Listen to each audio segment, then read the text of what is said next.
Vamos ler algumas passagens no Novo Testamento, começando em Atos dos Apóstolos, capítulo 20, versículo 17. E de Mileto mandou a Éfeso a chamar os anciãos da igreja. Versículo 28. Vamos ver algumas palavras que Paulo falou com estes anciãos. Olhai, pois, por vós e por todo o rebanho sobre que o Espírito Santo vos constituiu bispos, para apacentardes a igreja de Deus, que ele resgatou com seu próprio sangue. Observe bem este versículo. Olhai, pois, por vós e por todo o rebanho sobre que o Espírito Santo vos constituiu bispos, para apacentardes a igreja de Deus, que ele resgatou com seu próprio sangue. Agora vamos ver o versículo 32.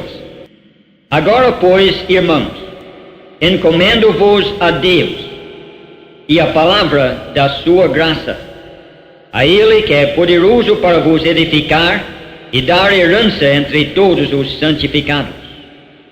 Mais alguns versículos em 1 Pedro, capítulo 5. A primeira carta do apóstolo Pedro, capítulo 5, e o primeiro versículo.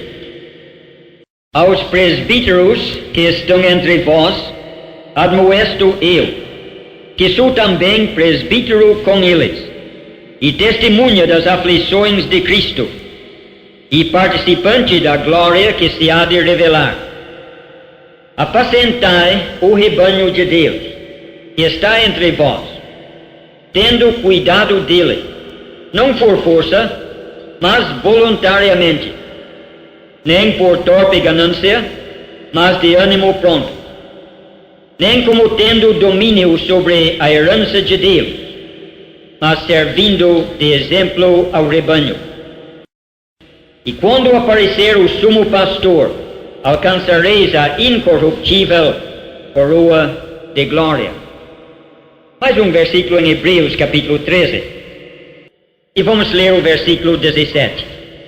Obedecei a vossos guias, os pastores, e sujeitai-vos a eles, porque velam por vossas almas, como aqueles que hão de dar conta delas, para que o façam com alegria e não gemendo, porque isso não vos será útil.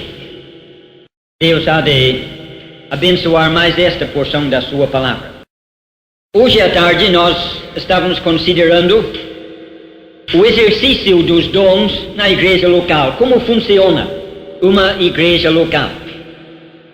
E só gostaria de repetir uma coisa, que o trabalho de Deus é um trabalho espiritual. E este trabalho espiritual só pode ser feito por meios espirituais. Nunca devemos pensar em tentar fazer a obra de Deus por meios meramente humanos, carnais, porque nunca dará certo. Notamos como Deus tem dado dons espirituais para que o seu trabalho possa ser feito. Já temos considerado hoje como Ele deu uma diversidade de dons que são usados numa variedade de serviços que produzem diversos resultados. É o Espírito Santo quem distribui estes dons, conforme 1 Coríntios 12, 4. Mas o dom deve ser controlado pelo Senhor. Temos de exercer o nosso dom sempre em submissão à palavra de Deus, as ordens que o Senhor deixou. E os resultados serão dados por Deus. Notamos também algumas atitudes nossas que podem impedir o exercício desses dons. Talvez um senso exagerado de inferioridade, de humildade, pensando que o nosso dom realmente não é importante. Mas é importante, é essencial. Ou indo até o outro extremo, pensando que sozinhos somos capazes de fazer tudo. E precisamos aprender que não somos capazes de fazer tudo. Necessitamos da cooperação de cada um dos nossos irmãos e das nossas irmãs. Cada membro é necessário. E o capítulo 12 de 1 Coríntios termina com uma exortação que não tivemos tempo de considerar, mas é bom observar agora. Ele termina o capítulo dizendo: procurai com zelo os melhores dons. Ele tem falado neste capítulo da diversidade de dons e destas atitudes nossas que podem impedir o exercício destes dons. E depois de mostrar tudo isto, ele diz: portanto, por causa de tudo isto, procurai com zelo os melhores dons. Creio que não é uma exortação dirigida ao indivíduo, mas sim uma exortação à igreja. Ele não está dizendo que você ou eu deveríamos procurar melhores dons. Seria incoerente. Lembra que falamos no início? Que estas coisas são dons, não são prêmios. Não são coisas que Deus dá àquele que busca, àquele que merece, àquele que atinge um certo grau de espiritualidade. São dons de graça que Ele dá a cada um quando crê. Seria, portanto, incoerente um crente querer alcançar maiores dons. Mas o que ele está dizendo neste versículo é uma exortação à igreja, não ao indivíduo, mas à igreja, para que a igreja possa procurar os melhores dons. Se na igreja local, irmãos estão percebendo e sentindo a falta de determinados dons, se estão vendo na igreja local uma necessidade, aquela igreja deveria, em oração, procurar aqueles dons que estão faltando, para que Deus possa, na sua soberania, levantar no seu meio homens com esses dons necessários. Não uma pessoa pedindo que Deus desse a ela um determinado dom, mas uma igreja sentindo a sua fraqueza e a sua falta, pedindo que Deus supra aquela falta, não através de determinada pessoa, mas que na sua soberania, que Ele levante no nosso meio, entre nós, ou senão que Ele traga de fora para o nosso meio, aqueles dons necessários. Talvez uma igreja esteja sentindo a falta de evangelistas, de pastores, de ensinadores, ou de outros dons. Está percebendo a sua pobreza nesta parte? Deus não quer que haja pobreza espiritual na sua igreja local. Pode ser que o dom exista no seu meio, mas não está sendo exercitado. Mas seria perfeitamente lícito, e creio eu, de acordo com esta exortação em 1 Coríntios 12, seria correto aquela igreja em oração pedir a Deus que levante no nosso meio evangelistas, pastores e ensinadores, e assim por diante. Procurai com zelo os melhores dons, para que a necessidade existente seja suprida. Através do exercício desses dons, podemos ver então a igreja local funcionando, e funcionando com uma harmonia perfeita, e com êxito pleno, dirigido e controlado pelo Espírito Santo. Terminamos hoje à tarde enfatizando este ponto, que tudo tem que ser dirigido pelo Espírito Santo. Eu gostaria de demorar nisto, mas não vamos fazer isto. Apenas dizer uma coisa: nós nunca podemos conhecer a direção do Espírito Santo na igreja se individualmente não conhecemos a direção do Espírito Santo na nossa vida 7 dias por semana. Se você não quer que o Espírito Santo dirija a sua vida no lar, no emprego, na escola, no lazer, você nunca vai conhecer a sua direção na igreja. Pense nisto. Ele não aceita os restos da nossa vida. Ele não aceita segundo lugar. Ele aceita tudo ou nada. E a igreja só pode prosperar sob a sua direção. Estamos vendo onde está a nossa falha? Para ter melhores reuniões, melhores resultados, não é a ordem da reunião que precisa mudar tanto. Talvez seja a nossa vida de cada dia. O Espírito Santo, então, agindo na igreja, haverá resultados para a glória de Deus. Mas olhando mais de perto nesta igreja, tem mais uma coisa que eu gostaria de notar rapidamente antes de concluir estes estudos. Já temos pensado um pouquinho no senhorio do Senhor Jesus Cristo, na direção do Espírito Santo na igreja, mas olhando para estas igrejas locais, como as vemos no Novo Testamento, como são? Um lugar onde cada um faz o que bem entende? Ou há uma liderança humana?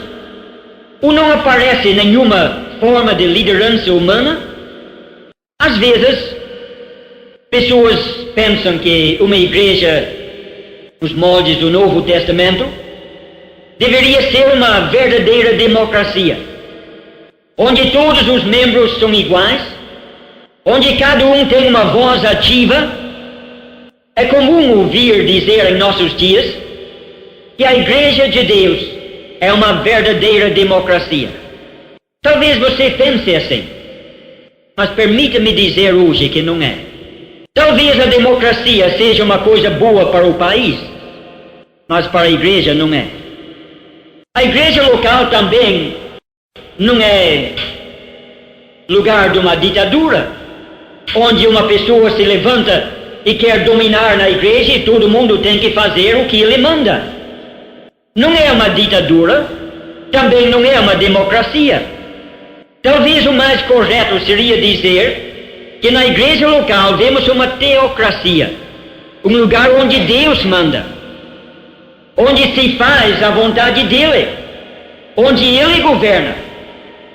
Já temos falado das operações do Espírito Santo, e eu gostaria que vocês pudessem ver isto ainda mais um pouquinho na direção no governo de uma igreja local. Começando em Atos capítulo 20, vemos como o apóstolo Paulo estava passando de viagem relativamente perto da cidade de Éfeso. Havia uma igreja em Éfeso que Paulo conhecia muito bem. E ele não teria tempo nesta viagem chegar em Éfeso, mas estando no porto de Mileto, ele mandou um recado para chamar os anciãos da igreja. Eram pessoas reconhecidas e vieram conversar com Paulo. Conversando com ele, Paulo falou de muitas coisas importantes que não vamos considerar hoje. Mas entre outras coisas ele disse: olhai por vós e por todo o rebanho, sobre o qual o Espírito Santo vos constituiu bispos, para apacentardes o rebanho de Deus. A primeira coisa que quero observar aqui é a ação do Espírito Santo. Paulo disse para aqueles anciãos, que também são chamados de bispos, porque ancião e bispo é uma coisa só. E ele disse para aqueles homens: olhai por vós e por todo o rebanho, sobre o qual o Espírito Santo vos constituiu bispos. Havia bispos na igreja em Éfeso, uma pluralidade de bispos. E esses bispos foram constituídos não pela igreja, nem tampouco pelos apóstolos, mas constituídos pelo Espírito Santo. Precisamos lembrar sempre disso. Nenhuma igreja poderá escolher ou indicar os seus bispos, os seus presbíteros, Nenhum homem, quer seja apóstolo ou outro homem qualquer, nenhum homem tem capacidade ou direito de escolher ou nomear presbítero. Quem constitui um presbítero é o Espírito Santo. Disse Paulo: olhai por vós e por todo o rebanho, sobre o qual o Espírito Santo vos constituiu bispo. Estamos vendo nisto o caráter espiritual da obra de Deus. É o Espírito Santo que dá os dons. E no poder, na energia do Espírito Santo, esses dons são exercidos. É o mesmo Espírito Santo que levanta na igreja presbíteros. A função desses presbíteros é de apacentar o rebanho. Vemos isto em Atos capítulo 20. São constituídos pelo Espírito Santo para apacentar o rebanho. E quando chegamos em 1 Pedro capítulo 5, aprendemos algo mais a respeito disto. O apóstolo Pedro, escrevendo a certos cristãos em vários lugares, ele dirige umas palavras no capítulo 5 aos presbíteros, dizendo que ele mesmo era também presbítero. Ele era apóstolo, mas era também um presbítero. E ele diz aos presbíteros, digo eu, que também sou presbítero como eles, e começa a dar algumas instruções. Ele diz que esses presbíteros deveriam apacentar o rebanho de Deus. Pense um pouquinho nesse trabalho. Apacentar. Se você lê tanto no Velho Testamento como no Novo, você vai aprender muito sobre o apacentar. Há figuras no Velho Testamento que Deus usa para mostrar como é este trabalho. Tomaria todo o tempo disponível hoje se fôssemos desenvolver o trabalho de apacentar, mas basta dizer que o Senhor mostra no Velho Testamento o que ele acha de falsos pastores que não apacentam o rebanho, e ele diz que estes que não estavam apacentando o rebanho, não estavam procurando sarar o enfermo, não estavam indo atrás da ovelha desgarrada, não estavam alimentando o rebanho, não estavam consertando as pernas quebradas, e assim por diante, deixando um quadro claro daquilo que Deus requer do presbítero. Quando ele diz que é para apacentar o rebanho, inclui tudo isto. O presbítero precisa vigiar, conforme diz Atos 20, primeiramente por ele mesmo, e depois por todo o rebanho, atento para observar os primeiros sintomas de doença espiritual. E ele discerne os sintomas de enfermidade espiritual, e não apenas discerne os sintomas, mas ele sabe tratar aquela doença.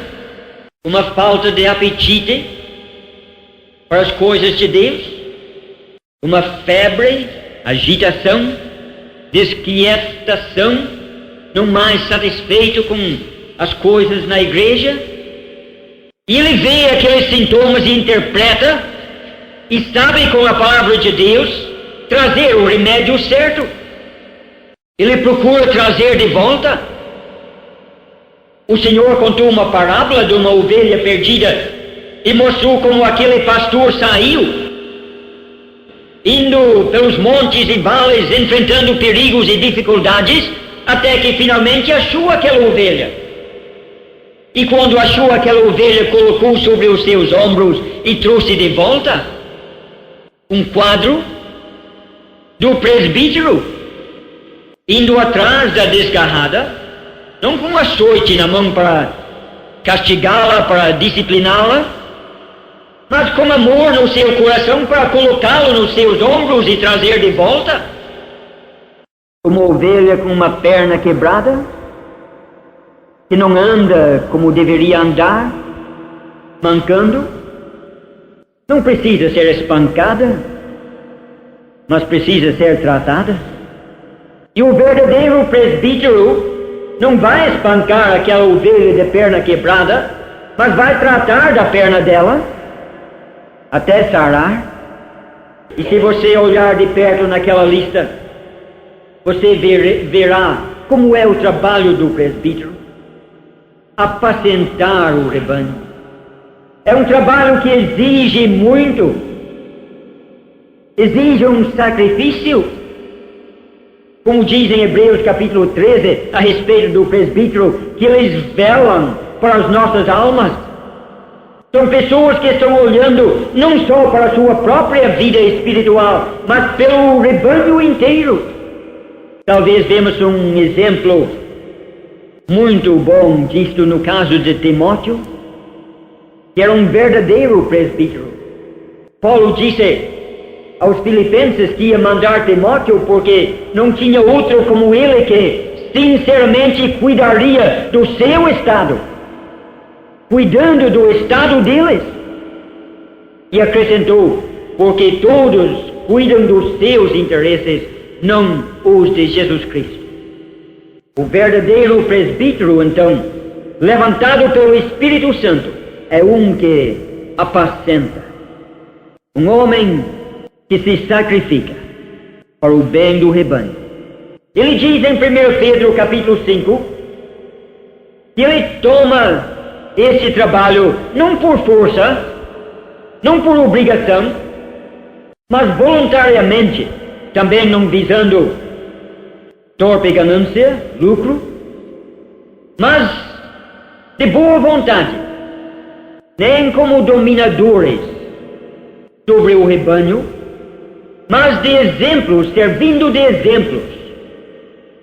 Este presbítero, levantado pelo Espírito Santo, ele age no meio do rebanho, pastoreando, procurando o bem do rebanho, não como dominador, mas como exemplo. Em outras palavras, o presbítero não tem uma autoridade legal para mandar na igreja. Ele não é ditador, ele não é dominador, ele não tem autoridade para mandar. Ele não age como dominador sobre o rebanho, mas serve de exemplo para o rebanho. E servindo de exemplo, vivendo para o bem do rebanho, ele não tem uma autoridade legal, mas terá sim uma autoridade moral. Você sabe como é? Você vê alguém que sinceramente cuida de você, que você não pode duvidar dos seus desejos sinceros, sempre procurando o seu bem, fazendo de tudo para te beneficiar. Quando aquela pessoa fala alguma coisa, aquela palavra pesa com você. Tem uma autoridade, não porque ele tem autoridade para mandar, mas o seu caráter, o seu amor, dão uma autoridade àquela palavra que você nunca vai recusar. E é assim que uma igreja do Senhor funciona. Presbíteros levantados pelo Espírito Santo, em cujo coração o Espírito Santo tem colocado um amor para com o rebanho, porque, como ele disse em Atos 20, este rebanho Deus comprou pelo seu próprio sangue. E o verdadeiro presbítero é um homem que olha para o rebanho de Deus. E ele não vê simplesmente homens e mulheres, talvez homens e mulheres que são difíceis de lidar com eles, mas ele olha para aquelas pessoas e ele vê um rebanho que foi comprado pelo sangue de Jesus Cristo. Ele ama o seu Senhor, vendo esse rebanho pelo qual o seu Senhor derramou o seu sangue. Ele não pode fazer outra coisa senão cuidar do rebanho do seu Senhor. Seria uma falta de amor para com o seu Senhor permitir que o rebanho do Senhor sofresse prejuízo. Ele ama o Senhor, portanto, ele cuida do seu rebanho. Mas, se em 1 Pedro capítulo 5, ele fala que o presbítero não pode dominar sobre o rebanho, ele diz em Hebreus capítulo 13 para o rebanho que deve obedecer o seu presbítero, e devemos sempre levar essas duas coisas em consideração. O presbítero, Deus faz ele lembrar que não é dominador, não pode agir como Diótrefes, querendo mandar na igreja. Eu vou contar uma coisa que fiquei na dúvida, será que conto ou não conto? Há poucos dias, ouvi um irmão dizer, bem longe daqui, felizmente não foi no estado de São Paulo, surgindo uma certa questão naquela igreja, esse homem teve a coragem de dizer, vai ser feito assim, vocês não querem, mas eu sou presbítero, é aqui eu que mando. Deus me fez presbítero, então eu mando. Não é assim. Nunca pode ser assim. O presbítero não é dominador sobre o povo de Deus.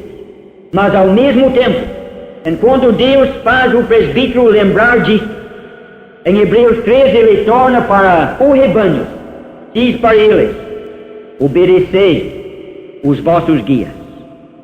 Por quê? Porque eles velam pelas vossas almas.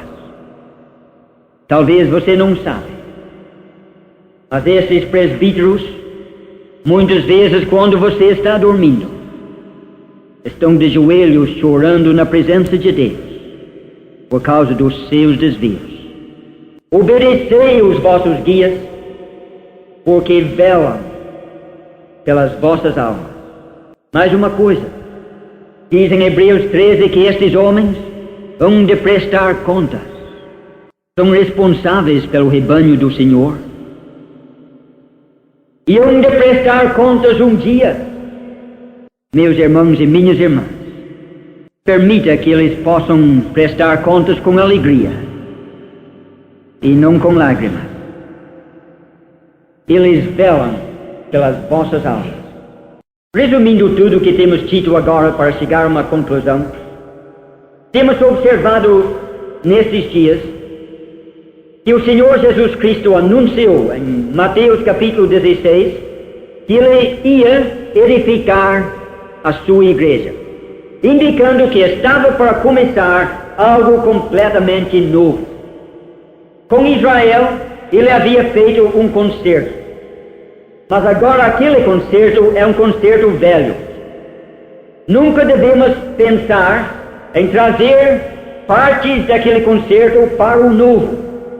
Ele contou através da parábola que não se põe um remendo de pano novo em pano velho, porque não vai funcionar. E nunca podemos misturar os dois concertos. Ele velho é velho. Ele estabeleceu uma nova aliança, fazendo a sua igreja. E são os princípios desta aliança, desta nova, que nós temos de observar nos dias de hoje. Temos observado também que, além desta igreja, que é o seu corpo, Deus tem plantado e está plantando igrejas locais. E essas igrejas locais nunca podem se unir numa federação, numa organização, formando um corpo visível na terra. Porque isso necessitaria de uma liderança humana, de uma cúpula que colocaria em rivalidade com Cristo uma cabeça humana. Temos de manter a qualquer custo a autonomia da igreja local. E nos dias em que nós vivemos, 1986, no Brasil, há um movimento que está crescendo em força cada dia, querendo exatamente destruir a autonomia das igrejas que nós conhecemos. E no estado de São Paulo, em Paraná, em Minas, no Brasil inteiro. E nós precisamos estar atentos para isso, para não permitir a formação de nada que possa comprometer a autonomia das nossas igrejas locais. Temos notado que a única maneira em que essas igrejas possam funcionar é através da operação do Espírito Santo. É uma obra espiritual. Os dons necessários para isto são espirituais. Não depende da capacidade humana, não depende de esforço humano, depende unicamente do Espírito do Senhor. Depende de nós, nesse sentido, se vamos ou não permitir que o Espírito Santo opere em nós. Ele dá os dons, o Senhor controla o seu exercício, Deus dá o crescimento. O Espírito Santo levanta presbíteros para pastorear o rebanho, e assim, na orientação dele, do Espírito Santo, a obra possa crescer. Uma pequena ilustração em terminar. No começo do livro de Apocalipse, encontramos 7 cartas escritas às 7 igrejas locais. Introduzindo aquelas 7 cartas, João viu uma visão do Senhor Jesus. Viu ele andando no meio de 7 candeeiros de ouro. Se você olhar bem de perto naquela figura, você vai observar 2 coisas importantes. Eram 7 candeeiros de ouro. Não era um candelabro como havia no tabernáculo, como havia lá no livro de Zacarias, no Velho Testamento, com 7 bocas saindo de um pé só. Havia 7 lâmpadas saindo de uma peça só. No Novo, são 7 candeeiros independentes. São candeeiros, não castiçais. O castiçal é um utensílio que tem uma boca onde se coloca uma vela, e aquela vela fornece luz. Mas como é que a vela fornece luz? Consumindo-se a si mesmo. Vai derretendo, vai acabando, finalmente apaga quando não tem mais nada para queimar. Fornece luz, consumindo-se a si mesmo. Essa não é a figura que ele usa em Apocalipse capítulo 1.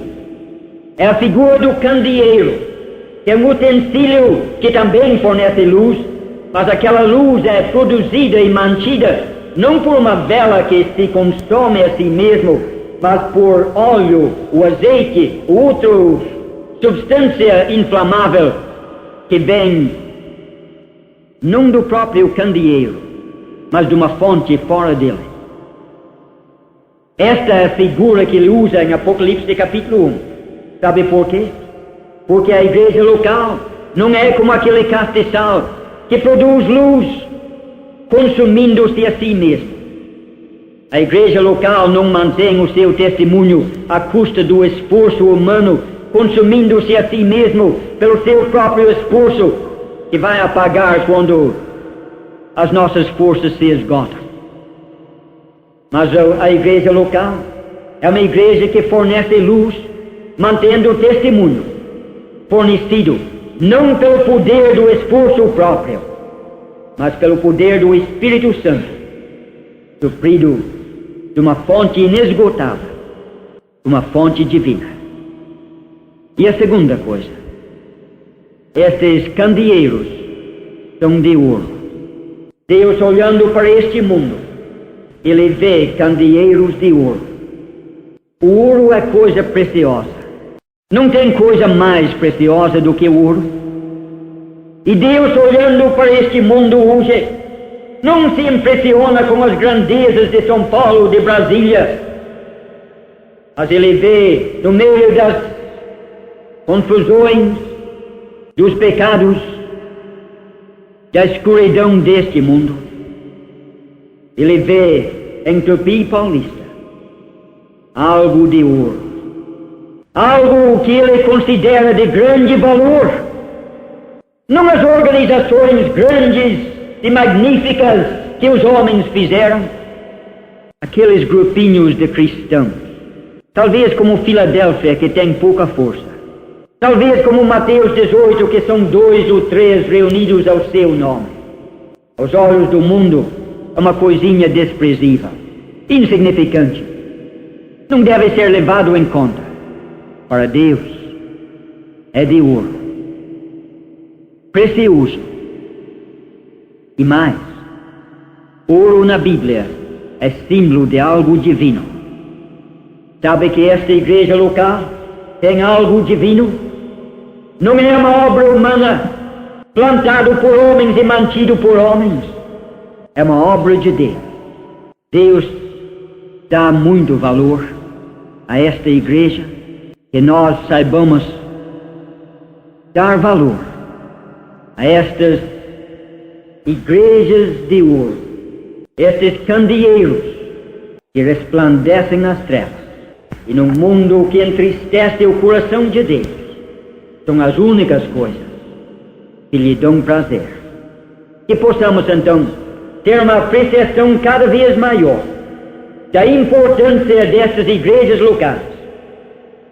Que possamos dedicar toda a nossa força, toda a nossa capacidade, toda a nossa energia, edificação e na multiplicação destes candeeiros de ouro. Que assim seja. Que Deus abençoe cada um. Amém.